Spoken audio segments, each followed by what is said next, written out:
Hello students, welcome to the PND coaching classes learn easily and smartly. तो आज हम पढ़ने वाले हैं कॉन्सेप्ट ऑफ पॉइंट ऑब्जेक्ट। तो बेसिकली स्टूडेंट्स, फिजिक्स के अकॉर्डिंग पॉइंट ऑब्जेक्ट का भी कॉन्सेप्ट है। आपने सिंपली यहाँ पे एक पॉइंट बना दिए, ओके, ये आपने पॉइंट बना दिया, हमने आप इसको बोल रहे हैं पॉइंट ऑब्जेक्ट, तो ऐसा नहीं है। तो पॉइंट ऑब्जेक्ट के पीछे भी एक कहानी है, ओके, इस फिजिक्स के अकॉर्डिंग। चलिए समझते हैं। तो बेसिकली स्टूडेंट्स, कोई भी एक ऑब्जेक्ट है उसको हम पॉइंट ऑब्जेक्ट तब बोलेंगे, या एक पार्टिकल है, पॉइंट ऑब्जेक्ट मतलब एक पार्टिकल है या फिर पॉइंट ऑब्जेक्ट, उस ऑब्जेक्ट को तब बोलेंगे जब उसके जो डायमेंशंस हैं। तो डायमेंशंस का मतलब क्या होता है स्टूडेंट्स, कि उस ऑब्जेक्ट की length, breadth and the thickness, यानी कि लंबाई, चौड़ाई एंड मोटाई। ओके, तो किसी भी ऑब्जेक्ट को हम पॉइंट ऑब्जेक्ट तब बोलेंगे जब उसकी डायमेंशंस यानी कि लेंथ, ब्रेड्थ एंड थिकनेस जो है वो नेग्लिजिबल है, यानी कि हम उसको इग्नोर कर सकते हैं। अब आप जब बात कर रहे हैं उस ऑब्जेक्ट के नेग्लिजिबल के लिए, तो उसको नेग्लिजिबल कब करेंगे, जब वो ऑब्जेक्ट जो है, ओके, जो पॉइंट ऑब्जेक्ट है, अगर उसने डिस्टेंस ट्रेवल जितना किया हुआ है उसके कंपेरिजन में। ओके, यानी कि क्या है, मैं समझाता हूँ आपको। मान लीजिए स्टूडेंट्स, कोई एक ऑब्जेक्ट है, वो यहाँ से बहुत दूर तक गया है, यानी जितना उसने डिस्टेंस ट्रेवल किया, जितना दूर चला, तो इतना ज़्यादा दूर चला है कि उसके कंपेरिजन में उसकी थिकनेस, ओके, देन उसकी लेंथ एंड उसकी ब्रेड्थ, उसको हम इग्नोर कर सकते हैं। यानी कि एक पार्टिकल जो बहुत ज़्यादा चला है as compare to its dimension, उस ऑब्जेक्ट को हम बोलते हैं पॉइंट ऑब्जेक्ट। इसको कुछ एग्जाम्पल से और इजीली समझ सकते हैं, जैसे कि एक प्लेग्राउंड है, एक खेल का मैदान है, जहाँ पर एक फुटबॉल जो है वो फुटबॉल ट्रेवल करता है बहुत दूरी, बहुत डिस्टेंस तक ट्रेवल करता है, okay, as compare to its size. यानी कि फुटबॉल की जो साइज है वो होती है, लेकिन जितना डिस्टेंस वो ट्रेवल करता है वो बहुत ज़्यादा होता है as compare to the dimensions of that football. तो उस केस में इस फुटबॉल को हम ट्रीट कर सकते हैं as a point object. Clear है स्टूडेंट्स? यानी कि एक ऑब्जेक्ट है जो भले ही इस पॉइंट जितना नहीं है, इससे बड़ा है, लेकिन जितना डिस्टेंस उसने ट्रेवल किया है वो बहुत ज़्यादा है as compare to its size या उसके डायमेंशन के, तो उस ऑब्जेक्ट को हम बोलेंगे पॉइंट ऑब्जेक्ट। एक और एग्जांपल देखते हैं, जैसे कि मान लीजिए एक कार है, वो ट्रेवल कर रही है एक प्लेस से दूसरे प्लेस पे, ओके, एंड ये दोनों प्लेस बहुत दूर हैं एक दूसरे से।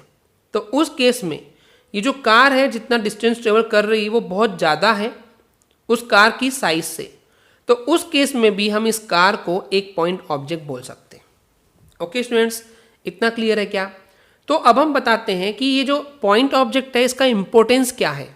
तो एक्चुअली क्या है स्टूडेंट्स, हमारी डे टू डे लाइफ में, रोज़मर्रा का जो जीवन है, जो रोज़ आपके सामने हो रही है, वहाँ पे किसी भी एक ऑब्जेक्ट का जो मोशन है, मोशन इन द सेंस एक प्लेस से दूसरे प्लेस पे जा रही है, कोई भी ऑब्जेक्ट है, ओके, तो जब एक ऑब्जेक्ट मोशन कर रहा है, अगर हम उस ऑब्जेक्ट की स्टडी करना चाह रहे हैं, तो हमको यहाँ पे उन ऑब्जेक्ट्स का मोशन निकालना ज़्यादा इजी होगा जिन ऑब्जेक्ट की जो साइज़ है वो डेफिनिट है, फिक्स है। एक ऑब्जेक्ट जो कि बार बार अपना शेप चेंज कर रहा है, साइज चेंज कर रहा है, उसका मोशन निकालने में दिक्कत जाएगी। लेकिन एक ऐसा ऑब्जेक्ट जिनकी डेफिनिट साइज़ है, फिक्स एक साइज़ है, उन ऑब्जेक्ट के अगर मोशन को लेकर के हम स्टडी करेंगे तो वो इजी होगा। ओके, ऐसा क्यों, मैं आपको समझाता हूँ। एक्चुअली क्या है स्टूडेंट्स, जो ये एक्चुअल मोशन होता है ना इन ऑब्जेक्ट का, तो इन ऑब्जेक्ट का जो ये मोशन होता है वो दो चीज़ों से मिलकर बना होता है। First is a translatory motion, second is a rotatory motion.